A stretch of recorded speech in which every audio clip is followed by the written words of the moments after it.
Olá, 12 de julho de 2019, confira agora as principais notícias desta sexta-feira. Servidores da FUNAC denunciam falta de estrutura nas unidades e pedem realização de concurso público. Vai ser sepultado hoje o corpo da jovem que caiu de uma van durante assalto na MA 201. Sampaio e Imperatriz se preparam para mais uma rodada do Brasileiro. No estúdio vamos falar sobre os desafios da adoção de crianças e adolescentes. E como hoje é sexta, tem as principais dicas para a sua diversão no fim de semana de férias do nosso Guia Cultural. Fique ligado na TV Difusora e tenha um bom dia, Maranhão!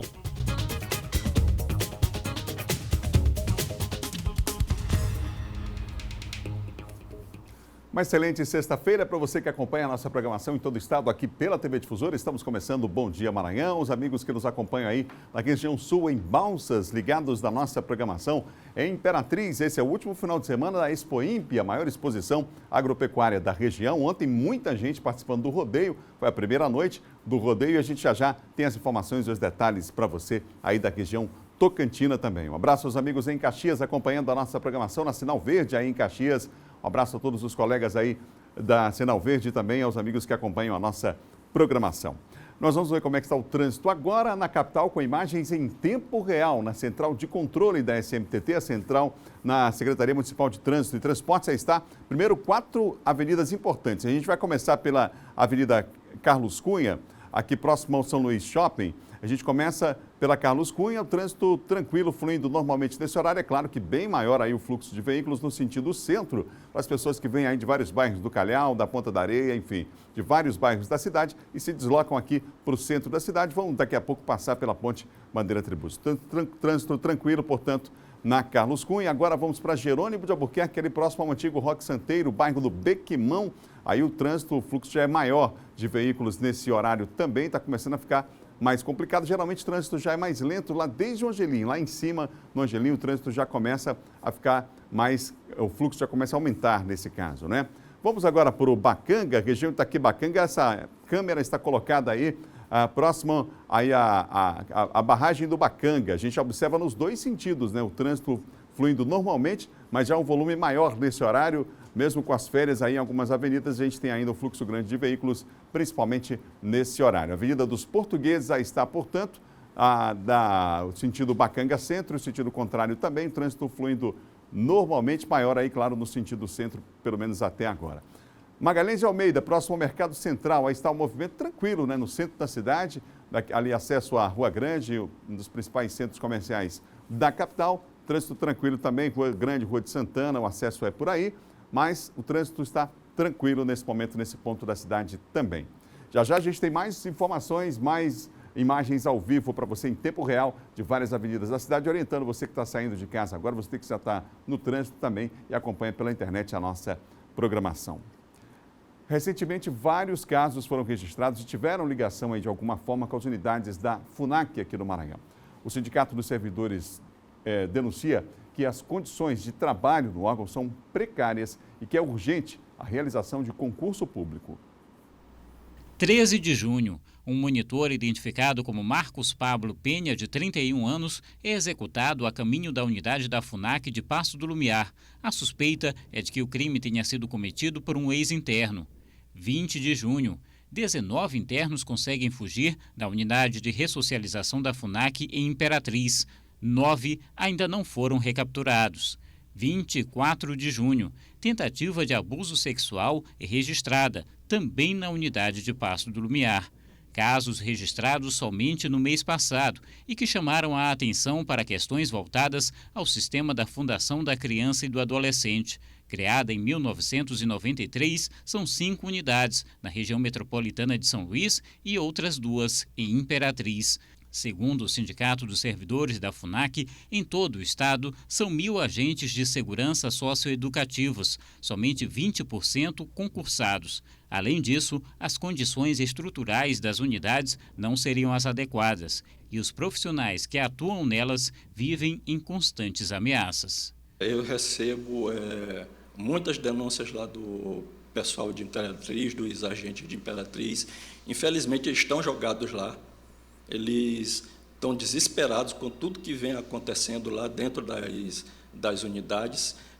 Uma unidade lá feita sem nenhum padrão, Pelo que me disseram, a unidade é um labirinto, que a adolescente pode ir lá se esconder, ficar à vontade lá e ter acesso à arma e tal. E como é que a gente vai controlar isso? O perfil dos adolescentes internos também teria mudado, a ponto de tornar a atividade ainda mais perigosa. O perfil dos adolescentes aqui de uns 10 anos para cá mudou bastante. Hoje, os adolescentes que são a clientela da FUNAC, que são os internos, são adolescentes faccionados, alguns são líderes de facções, inclusive uns que cometeram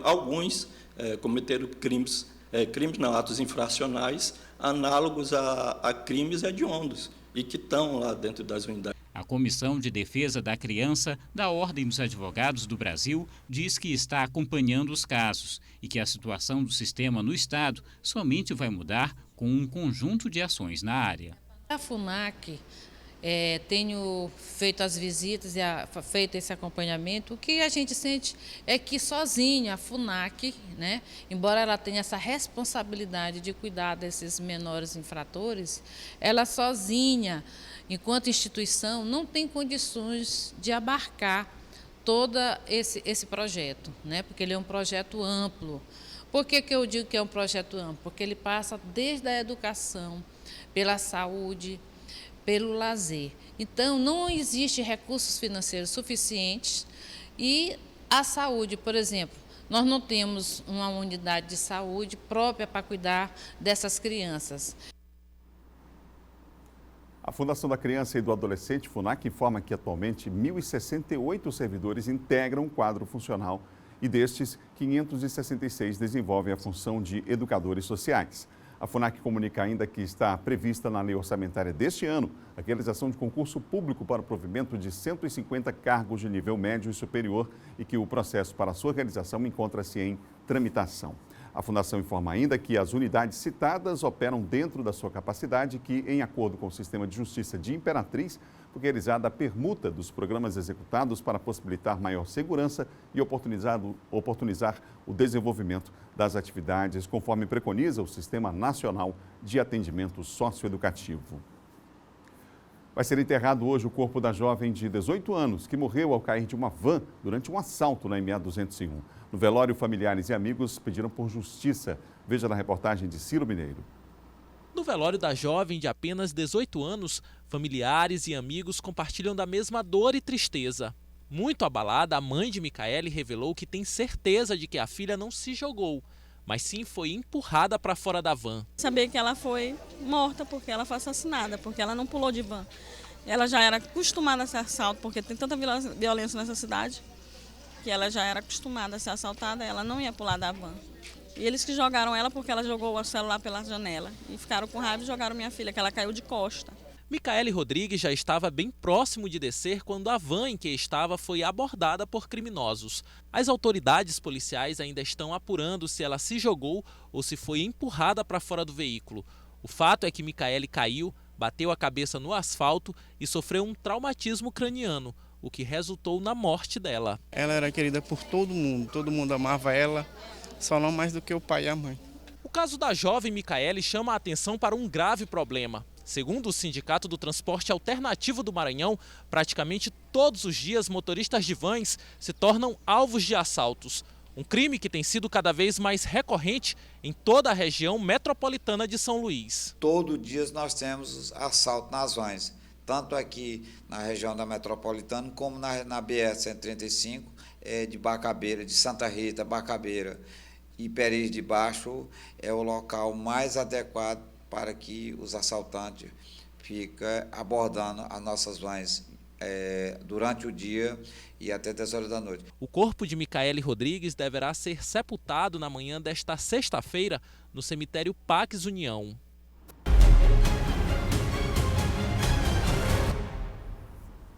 Vamos continuar falando de segurança agora com a participação do Silvão Alves. Silvão, bom dia. Bom dia, Adalberto. Bom dia a você, bom dia a todos. Silvão, vamos falar sobre essa operação que foi realizada em conjunto, operação realizada pela Polícia do Maranhão e também do Estado do Goiás. Pegaram um arsenal lá em Carolina? É mais um. Você lembra que essa semana a gente mostrou lá em Carutapera, né? também a operação que foi feita, com a participação da Senac, Polícia Civil, Polícia Militar, e a mesma operação acabou ocorrendo lá em Carolina, na zona rural do município, onde os principais, né, organizadores dessa quadrilha, né, que forneciam armas para o crime. Havia também, né, a lavagem do dinheiro, que chama a atenção da polícia, é que nessas arsenais, venda, comercialização ilegal de armas, há no pano de fundo o tráfico de drogas. Então também foram apreendidas drogas, munição. A maior parte dessas armas vão parar nas mãos do crime, né, nas mãos de criminosos, e já estava servindo para abastecer não só aqui no Maranhão, mas no Pará, algumas cidades do Pará e também algumas cidades do Tocantins. Por isso a operação foi conjunta. Dali dá uma noção exata aí da quantidade de armas, foram 22 armas apreendidas, armas de fogo, também munições de vários calibres, além do dinheiro trocado também e a quantidade de droga, né, que foi apreendida também, o que dá uma noção exata de que realmente essa comercialização ela serve como pano de fundo para a lavagem do dinheiro da droga também.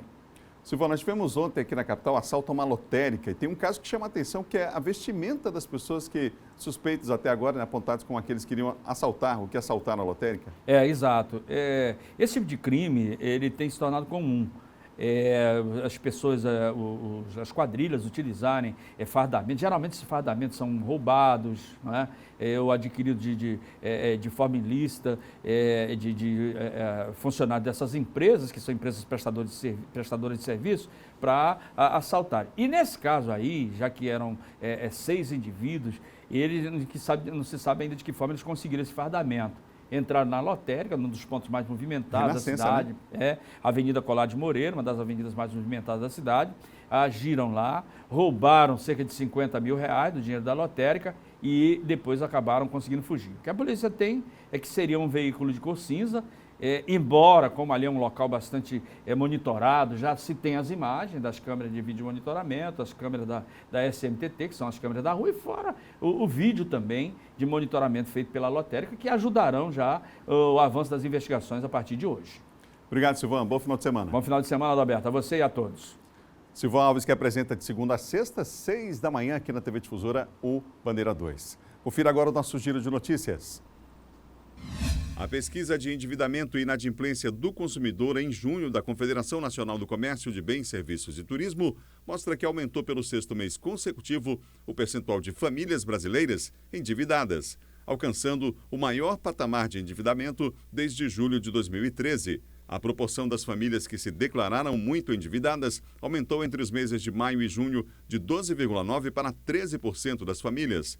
Já na comparação anual, houve estabilidade. O destaque da pesquisa é para o aumento entre as famílias que se declararam pouco endividadas, de 23,2% para 27,6% das famílias. Uma mulher identificada como Luana Souza Lopes foi presa. A suspeita de aplicar golpes a uma casa lotérica de Viana, a 216 quilômetros de São Luís. De acordo com a Polícia Civil, o crime funcionava quando o cliente comparecia à agência e efetuava o pagamento da conta, com emissão de comprovante de pagamento. Após o pagamento, a funcionária estornava o valor pago, desprezava o comprovante de estorno e ficava com o dinheiro ou pagava contas pessoais. No próximo bloco, nós vamos falar sobre os desafios da adoção. E mais, em 6 meses, mais de 200 casos, gente, de abuso sexual registrados aqui na capital. Tem ainda John Coutrinho falando dos bastidores da política. Nós voltamos já com o Bom Dia Maranhão ao vivo. Imagens você tem nesse momento da Avenida Guaxenduba, uma das câmeras aí do Serviço de Controle de Trânsito da Secretaria Municipal da Prefeitura de São Luís. Nós voltamos já com o Bom Dia Maranhão, um instante só.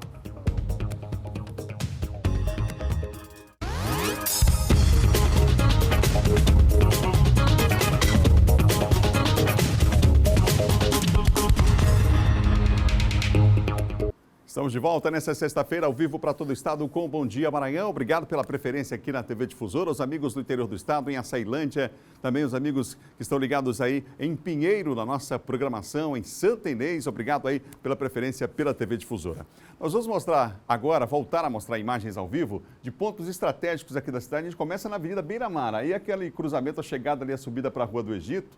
Trânsito, por enquanto, tranquilo, principalmente no sentido nos dois sentidos, né? Está até um número pequeno para esse horário, por conta também das férias, claro. A gente tem uma movimentação aí menor nesse ponto estratégico da cidade, ligando o bairro do São Francisco ao centro. Imagens, portanto, aí da Avenida Beira-Mar, ali da Ponte José Sarney. Agora estamos no Bacanga, no anel viário, próximo aí ao CEPRAMA. À direita está o CEPRAMA, aqui o acesso à Universidade Federal do Maranhão à esquerda, também toda a área Itaqui-Bacanga. No anel viário, nesse momento, também trânsito tranquilo nesse instante. Vamos para mais um trecho da cidade, mais uma avenida importante, a Avenida dos Holandeses. Aí já é o bairro do Calhau. Você vê aí as pessoas que estão vindo no sentido centro. Claro que nesse momento o volume é maior de trânsito nesse sentido, mas trânsito tranquilo. Não há nesse momento, nesse ponto da cidade, nenhuma interrupção. O trânsito vai fluindo de forma normal nesta sexta-feira. Vamos para a Avenida Guajajaras. Essa também é uma das maiores avenidas da cidade. Nesse momento, trânsito tranquilo. Também na Avenida Guajajaras tem acesso à Universidade Estadual do Maranhão, aquele ponto ali estratégico também importante da cidade, mas o trânsito vai fluindo normalmente sentido centro maior nesse horário, mas estamos com imagens ao vivo aí de vários pontos de São Luís, são cerca de 8 pontos estratégicos da cidade por programa, para levar mais informação para você. Prestação de serviço é a nossa obrigação aqui do Sistema Difusora de Comunicação. Agora nós vamos falar sobre crimes praticados, infelizmente, contra crianças e adolescentes. Somente nos 6 primeiros meses deste ano foram registrados mais de 200 casos de abuso aqui em São Luís. São 222 ocorrências registradas na Delegacia de Proteção à Criança e ao Adolescente de janeiro a junho de 2019, somente na capital São Luís. E segundo a delegada titular da DPCA, esse número poderia ser bem maior. Esses números, infelizmente, ainda não correspondem à realidade, porque como são casos que acontecem 90% dentro da família, né? Então são de difícil investigação, de difícil denúncia, porque a partir do momento que você vem à delegacia, é uma família que se desestrutura. Mas também você não pode deixar que uma criança ou um adolescente tenha o seu desenvolvimento em um ambiente agressivo e explorador como esse. Entre as áreas com maior registro de casos em São Luís estão os bairros da Cidade Olímpica e Cidade Operária e a zona rural da capital maranhense. O maior número de casos de estupro, por exemplo, foi na Vila Maranhão, 7 ocorrências ao todo. As vítimas têm entre 7 e 13 anos de idade.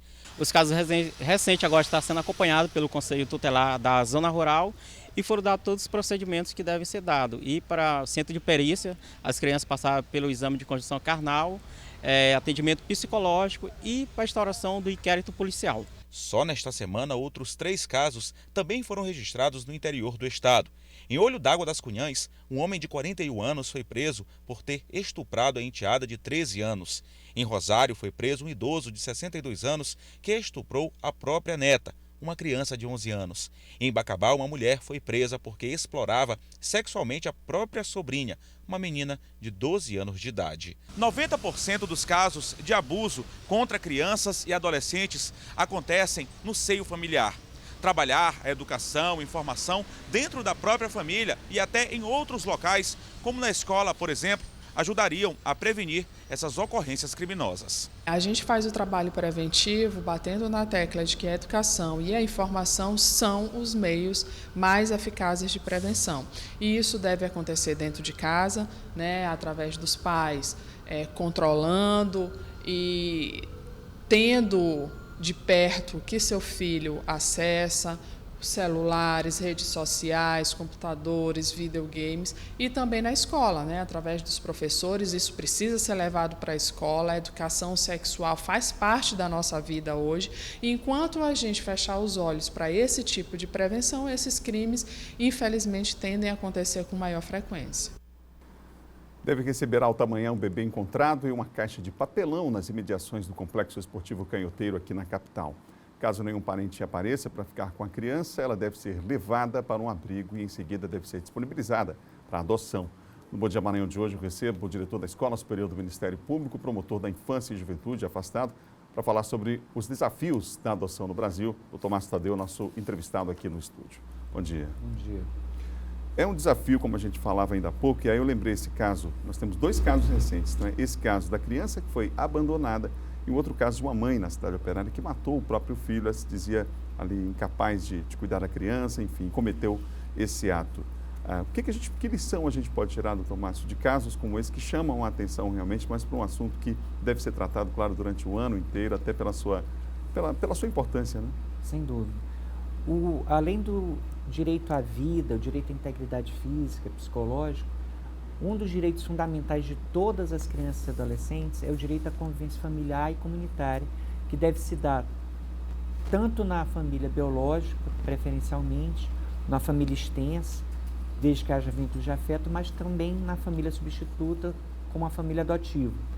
Nesses dois casos, o que se observa é que talvez tenha faltado para essas duas mães, tanto a que cometeu o homicídio quanto para a que abandonou, a percepção, o conhecimento, a informação de que a entrega do próprio filho para a adoção não é ilegal, não é criminoso, desde que se faça pela vara da infância e da juventude.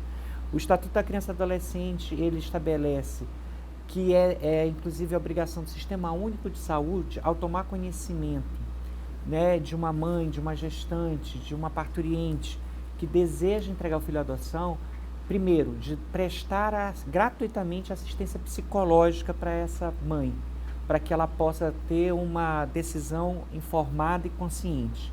E em havendo a insistência nessa decisão da entrega da criança para adoção, é obrigação também do sistema de saúde, tanto entes públicos quanto entes privados, de fazer a notificação, a comunicação formal para a vara da infância, da comarca onde ela está situada, para que a Justiça da Infância possa encaminhar esse caso com segurança, permitindo que essa criança seja entregue a uma família previamente cadastrada no Cadastro Nacional de Adoção e previamente examinada, para que possa haver a segurança e a proteção integral.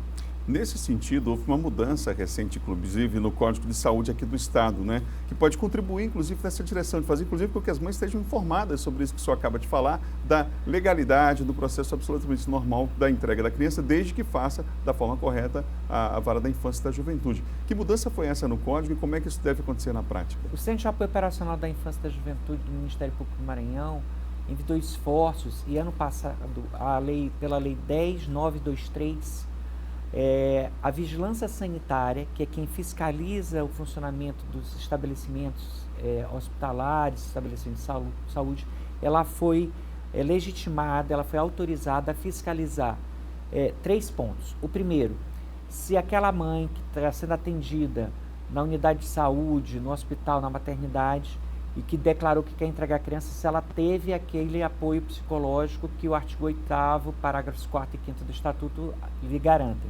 Segundo, se em havendo a continuidade desse desejo devidamente informado, se esse desejo foi encaminhado à vara da infância. E terceiro, criou a obrigação de todo hospital, todo estabelecimento que atenda a mãe, parturiente, gestante, de ter uma placa informando a essas mulheres e às suas famílias de que a entrega para adoção desse filho, desde que, insisto, seja pela vara da infância, não é criminosa e que ela tem direito à assistência psicológica. Pela portaria 179, de 5 de abril deste ano, a Secretaria de Estado de Saúde regulamentou isso, e isso já é de ser obrigatório. Então, se as mulheres, as pessoas que frequentam os estabelecimentos de saúde destinados a parto ou pré-natal percebem a inexistência dessa placa, isso deve ser comunicado ou à ouvidoria da própria secretaria, pelo número 160, ou à ouvidoria do Ministério Público do Maranhão, porque essa falta de informação é que pode ter levado, volto a dizer, muito bem lembrado por você, o caso tanto do homicídio do menino, lá que foi confessado pela mãe na cidade operária há poucos dias, como o caso desse abandono que acabamos de ver noticiado aqui novamente. Nosso tempo já está quase esgotado, infelizmente, mas a gente percebe nos dados que quanto maior a idade, menor a chance de adoção. Apesar de que tem uma pequena mudança no último levantamento do CNJ quanto a esse assunto. Então, 9.508 pretendentes se cadastraram em 2018, 4.258, ou seja, 45%, já admitem a possibilidade de adotar crianças maiores de 5 anos. O índice anterior era de 30%, ou seja, já há uma mudança de comportamento nessa direção. Mas é preciso ficar claro de que a gente percebe ainda um número grande, não é, doutor Márcio, de adolescentes ainda. Às vezes entram crianças no abrigo e ficam até uma idade mais avançada. Isso. Por isso que é importante a atuação e esclarecimento sobre a questão da adoção. Matérias como essa são muito importantes. A atuação de grupos de apoio à adoção, como aqui no Maranhão, o AME também, esclarecendo sobre isso, porque a adoção tardia, a adoção interracial, a adoção de pessoas com deficiência sempre são as mais difíceis, né? E é preciso que as pessoas procurem a vara da infância para que façam seu cadastro, para que passem pelo curso que a lei exige, para que sejam esclarecidas sobre isso, a fim de que estejam devidamente preparadas para receber e formar essas novas famílias em benefício das crianças. Muito obrigado pela presença aqui na TV Difusora mais uma vez. Muito obrigado. Termina hoje, gente, o prazo para os pré-selecionados do FIES, do Fundo Estudantil, para que eles completem a inscrição. O prazo termina hoje, não vai ser prorrogado. O Eduardo Ericeira tem detalhes para nós sobre isso. Eduardo. Pois é, Adalberto, muito bom dia a você. Olá, tudo bem? Bom dia a todos que acompanham também o Bom Dia Maranhão. Uma ótima sexta-feira a todos. Pois é, Adalberto, encerrando nesta sexta-feira, na virada de sexta já para sábado, às 23 horas e 59 minutos, portanto às 11 horas da noite e 59 minutos, encerra aí o prazo para os pré-selecionados no FIES, que é um outro programa importante aí estudantil, feito pelo governo federal, que é o Fundo de Financiamento Estudantil, encerrando hoje. Só que vale lembrar que quem perder esse prazo, que encerra nesta sexta-feira, vai ter ainda uma lista de espera em relação à modalidade FIES Juro Zero. Uma informação também importante, a pessoa ainda vai ter essa possibilidade aí de reformular informações, de repassar outras informações no site do próprio FIES. É só para a lista de espera. Essa lista de espera que vai do dia 15 deste mês, do dia 15 de julho até o dia 23 de agosto, a pessoa vai continuar podendo se inscrever para o FIES Juro Zero, só que na lista de espera, encerrando para ser logo convocado para o FIES a partir do ato da inscrição,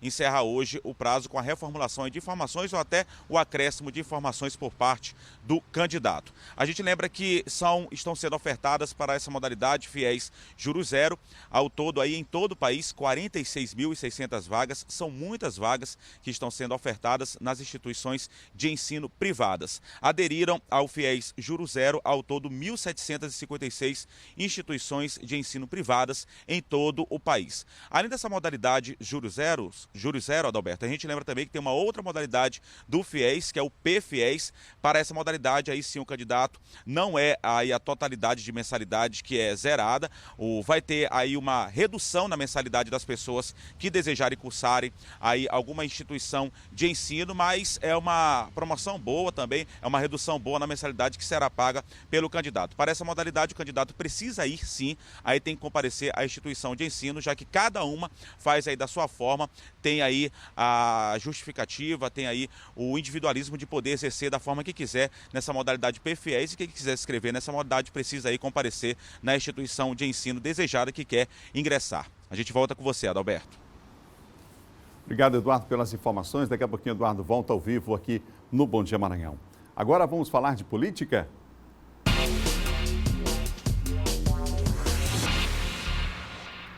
Está comigo o nosso colunista John Coutry. Bom dia, John. Bom dia, Adalberto. Bom dia a todos. Ô, John, o Congresso em Foco, aquele portal, que inclusive é revista também impressa, lançou um ranking dos governadores. Qual foi o resultado desse ranking? Adalberto, pela primeira vez, né, o Congresso em Foco, quem não sabe, quem não lembra, o Congresso em Foco é aquele site que todo ano mede, afere, né, faz uma consulta entre os líderes do Senado, do Congresso, ou seja, ali as lideranças, para saber os melhores deputados do ano. E desta vez, o Congresso em Foco fez essa pesquisa para medir, entre os deputados, entre os senadores, quem é o melhor governador do país, melhor governador na avaliação dos deputados, ou seja, lideranças de partido, lideranças de bancada, de frentes parlamentares, de comissões. E o resultado foi esse, Adalberto. Nós estamos aqui na TV agora, esse ranking que diz o seguinte. Vamos ver aqui. Vamos lá, que o governador Flávio Dino foi avaliado, né, entre essas lideranças do Congresso Nacional como o melhor governador do país. Ele obteve, a nota era de 0 a 5. 0 a 5, o governador Flávio Dino pontuou na liderança aí com 3,6. Em seguida, o Rui Costa, governador da Bahia, do PT. Em terceiro, o governador do Piauí, né, ele também do PT, obteve essa votação também, ficou em terceiro lugar. Camilo Santana, de Pernambuco, PSB.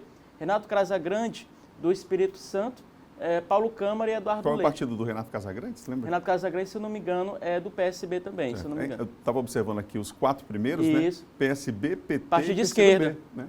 Partido de esquerda, esses governadores partido de esquerda, Adalberto, aí envolve, né, Bahia, Maranhão, Pernambuco, Piauí, todos eles também estados do Nordeste.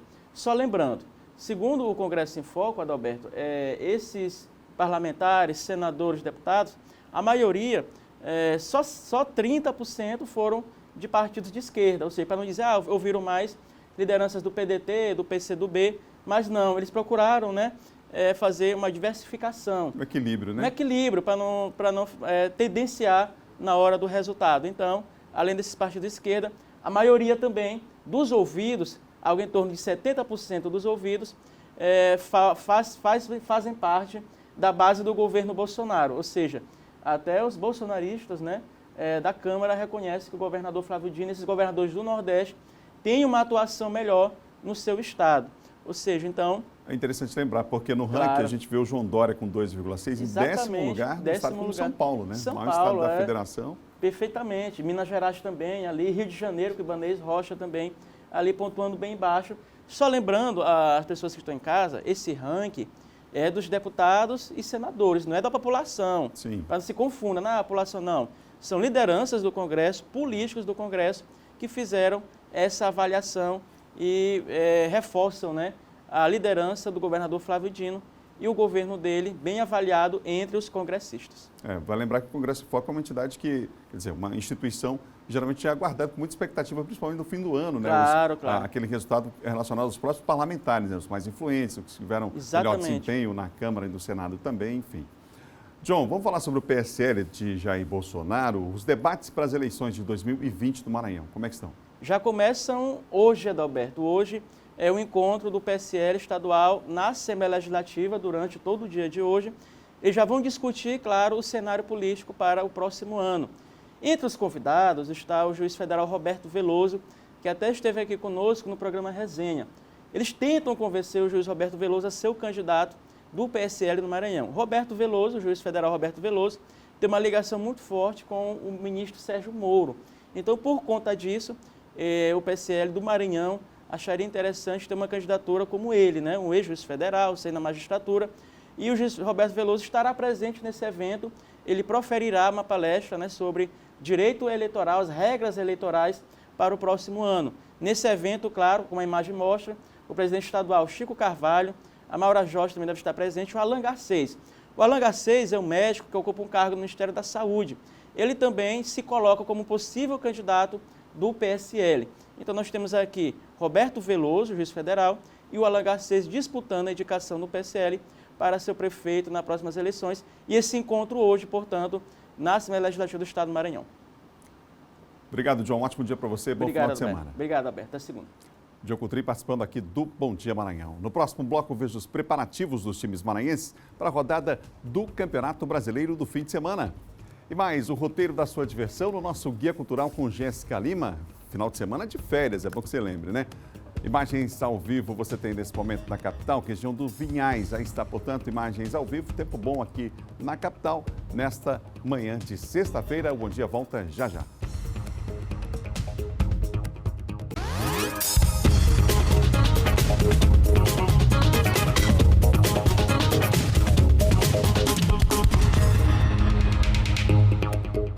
Estamos de volta com o Bom Dia Maranhão ao vivo para todo o estado, aqui pela TV Difusora. O Ministério da Cidadania alerta para a fraude do 13º do Bolsa Família, via WhatsApp. O Eduardo Ericeira tem mais informações para nós. Eduardo, a tecnologia que auxilia, a gente falou ontem aqui sobre atendimento, por exemplo, do INSS, agora pela internet, mas também a tecnologia que é usada muitas vezes para o mal, né, Eduardo? Pois é, Adalberto, as autoridades têm que estar ligadas em relação a isso. E o Ministério da Cidadania tratou logo de emitir um alerta a respeito desse golpe que você mencionou, que diz respeito aí ao 13º do Bolsa Família. Esse alerta aí foi feito pelo Ministério da Cidadania nesta quinta-feira. Era uma mensagem que estaria sendo encaminhada por meio do aplicativo WhatsApp para beneficiários desse programa do governo federal, que é o programa Bolsa Família, e que era para constar nesse link, para acessar esse link e repassar informações importantes, informações pessoais do do beneficiário, como, por exemplo, o nome completo, CPF e endereço. Segundo o Ministério da Cidadania, não repassa quando você receber esse link. O Ministério da Cidadania não mantém comunicação com os beneficiários por meio de redes sociais, por meio de aplicativos, segundo informou o próprio Ministério da Cidadania. Inclusive, além de pedir, solicitar aí as informações pessoais, que a pessoa acesse esse link e repasse as informações pessoais, eles ainda solicitam que essas pessoas repassem esses links para outros beneficiários, ou seja, que se espalhe esse golpe por meio da ingenuidade, acabando aí de outras pessoas repassem essa pessoa que recebe o link para outros beneficiários, ou seja, que compartilhe esse link, que também é feito de forma errada. Nesse comunicado, nesse alerta que foi feito pelo Ministério da Cidadania, solicitou aí que as pessoas, como eu disse, não entendam como uma ferramenta do Ministério, não aceite esse link, não repasse esse link e muito menos acesse e repassem aí informações pessoais. O governo federal esclareceu ainda que não tem nenhum tipo de coleta de dados por meio de redes sociais e que a atualização das informações é feita exclusivamente por meio das secretarias nos municípios, normalmente por meio das secretarias de assistência social, então não deve acessar link. Essas informações são repassadas diretamente para as secretarias municipais que estão responsáveis aí pelo programa Bolsa Família nos municípios brasileiros. Adalberto. Obrigado, Eduardo, pelas informações. O nosso Eduardo Dreceiro alertando você. Então, nada de mensagem passar, compartilhar mensagem do WhatsApp. O Ministério não trabalha por meio desses aplicativos. Moradores da região de Caxias continuam tendo dificuldades para garantir atendimento no Instituto Nacional de Seguridade Social, INSS. Os serviços da cidade foram interrompidos após o prédio em que funcionava a agência ter sido interditado. A dona Maria do Socorro chegou cedo com a mãe, uma idosa de 98 anos de idade, para que esta recebesse atendimento na agência do INSS, Instituto Nacional de Seguridade Social, do município de Aldeias Altas. Mas para quem veio do povoado Piquezeiro, zona rural de Caxias, e percorreu uma distância de cerca de 80 quilômetros, tudo seria bem mais fácil se o atendimento fosse feito na sua própria cidade. Desde que a agência do INSS em Caxias foi interditada, o atendimento aos beneficiários e demais usuários estão sendo realizados aqui nesta agência do município de Aldeias Altas e na agência de Timon. Mas por conta da distância e dos gastos com locomoção, a população se sente insatisfeita e aguarda que o problema seja logo resolvido. Só de lá para cá que a gente gasta passagem de passagem muito caro. E aí a situação não é boa, né? Se de Caxias para Aldeias Altas a distância de cerca de 38 quilômetros, de Caxias para Timon equivale a pouco mais de 68 quilômetros, praticamente o dobro. A interdição do prédio do INSS em Caxias aconteceu durante uma vistoria de rotina. Entre os principais problemas apresentados, a falta de sistema de proteção contra incêndio por meio de extintores de fácil acesso, saída de emergência e de fumaça, canalização de água e estrutura física comprometidas. A determinação dos órgãos de segurança é que a interdição dure até que todos os problemas sejam resolvidos. Já se passou mais de um mês e até agora os serviços em Caxias continuam paralisados. Seu Luzimar, de 67 anos de idade, está há 2 dias tentando resolver um problema pelo INSS de Caxias. Se revolta com a situação. Para ele, uma falta de respeito com o contribuinte. Viemos ontem, não resolveu, fomos para o contador para fazer isso lá em Caxias, porque na Lan House não fez. Aí voltamos hoje para resolver, estamos aqui desde 7 horas da manhã esperando. A reportagem da TV Sinal Verde tentou falar com a gerente do INSS de Caxias, Elaine Pontes, mas não teve retorno. Que situação, né, gente? A população é que paga o preço por conta de tudo isso. Nós também procuramos a gerência do INSS aqui na capital, mas o INSS ainda não se pronunciou sobre essa situação da agência mostrada na reportagem lá em Caxias. Vamos mudar de assunto? Agora a gente fala de esporte.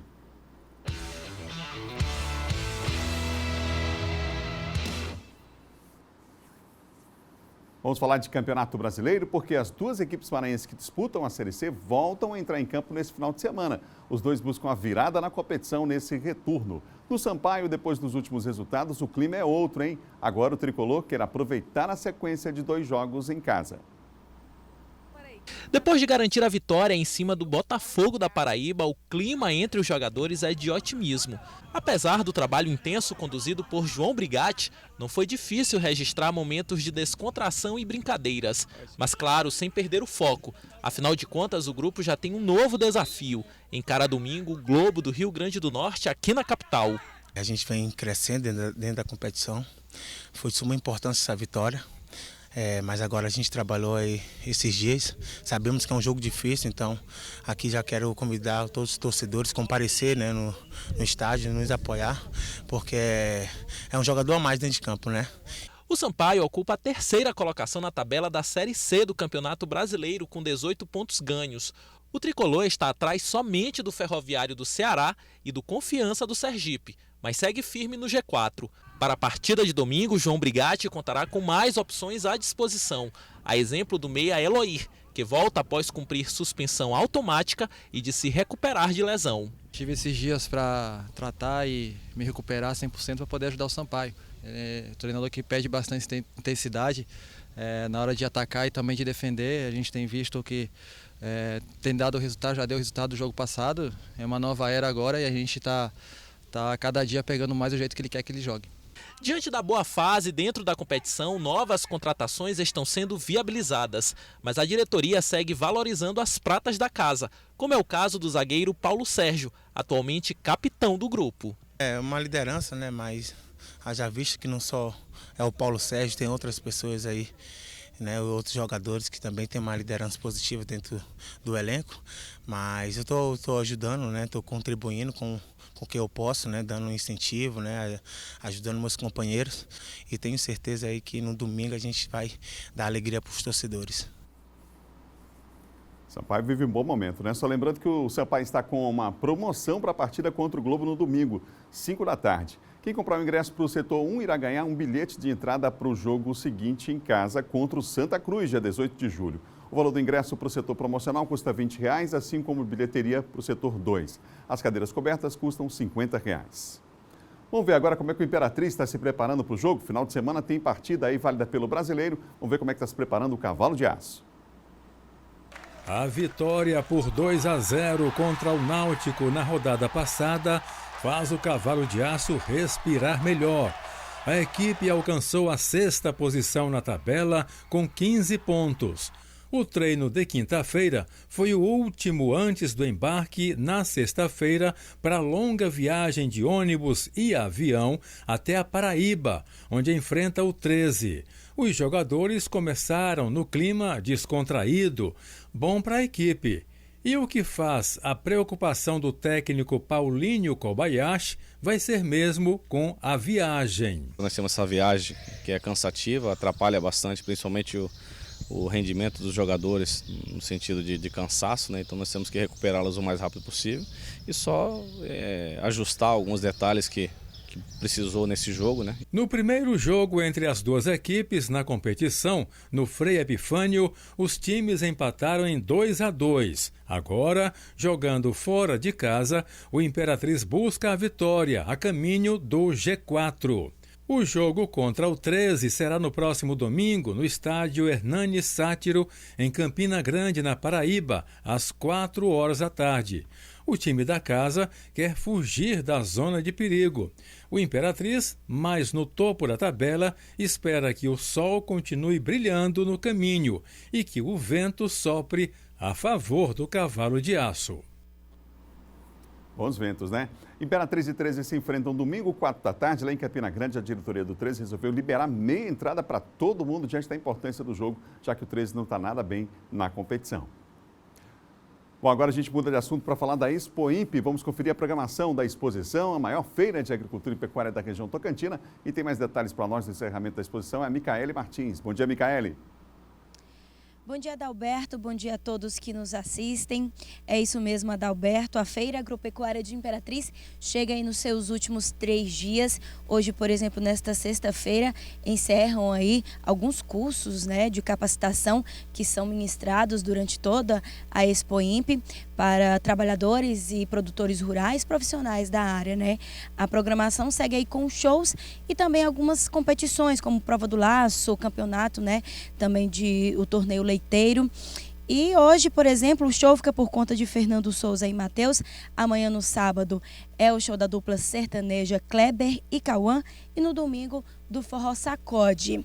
Olha, Adalberto, a gente está aqui bem em frente à arena do rodeio. Ontem foi a grande abertura, né? A arquibancada aqui ficou lotada. O show ficou por conta da companhia Ítalo Todd, que nos últimos anos, né, quem organiza o rodeio aqui da Expo Imp. Mas infelizmente as notícias não são só boas. Ontem, durante o rodeio, um peão se acidentou, identificado como Rodrigo, de 31 anos. Ele é da cidade de Capanema, do estado do Pará. Na hora do acidente, ele foi socorrido, levado para o Hospital Municipal de Imperatriz. Chegando lá, de acordo com as informações, ele fraturou a coluna e quebrou pelo menos aí 3 costelas. O estado dele é gravíssimo no socorrão aqui de Imperatriz. A nossa equipe de reportagem vai apurar, né, esse acidente, tentar falar aí com a organização do rodeio, também com o sindicato, né, o Sinrural, aqui também organiza a Expo Imp, e apurar um pouco mais, né, sobre esse acidente, atualizar o quadro de saúde também do peão, o Rodrigo, de 31 anos. Ontem participaram aqui cerca de 21 peões, né, participam do rodeio, né, da competição do rodeio. Então, até meio-dia, a gente entra com mais informações, atualizando esse caso no Na Hora D. Micaele Martins, para o Bom Dia Maranhão. Obrigado, Micaele, pelas informações. Você ligado no Bom Dia Maranhão em todo o estado, agora é hora do nosso Guia Cultural. Confira. Olá, começando mais um Guia Cultural para deixar o seu fim de semana de férias tudo de bom.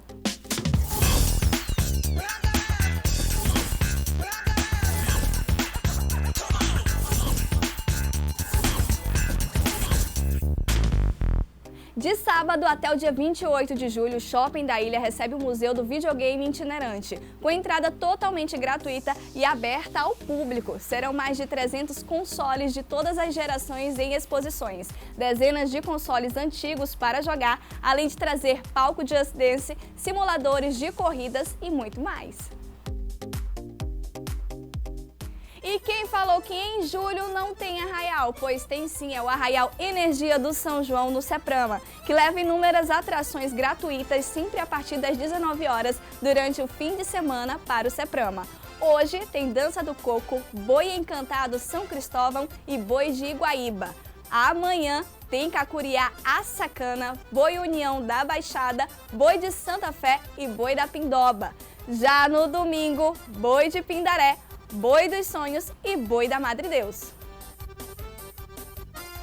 As férias culturais estão animando o mês de julho aqui na capital. Hoje, às 18 horas, na Praça Mãe d'Água, tem a apresentação do grupo de choro regional Tira Teima. Amanhã é dia de Bom Tom Jazz e Blues se apresentar às 19 horas no Complexo Deodoro. No domingo é a vez da banda Curumim Peralta e grupo de recreação infantil, também na Praça Deodoro, só que mais cedo, a partir das 16 horas.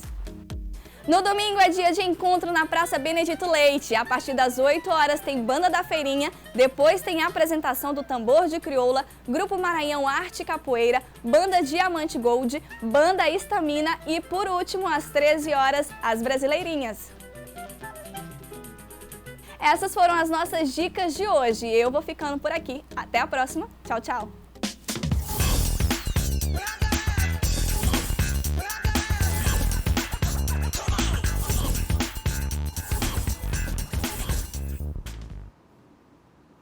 Muitas opções nesse fim de semana de férias, é bom lembrar, né? Termina agora o Bom Dia Maranhão, a gente se encontra na segunda às 7 da manhã, outras notícias do Portal M10. Até amanhã, fico com imagens da capital para encerrar o dia de hoje.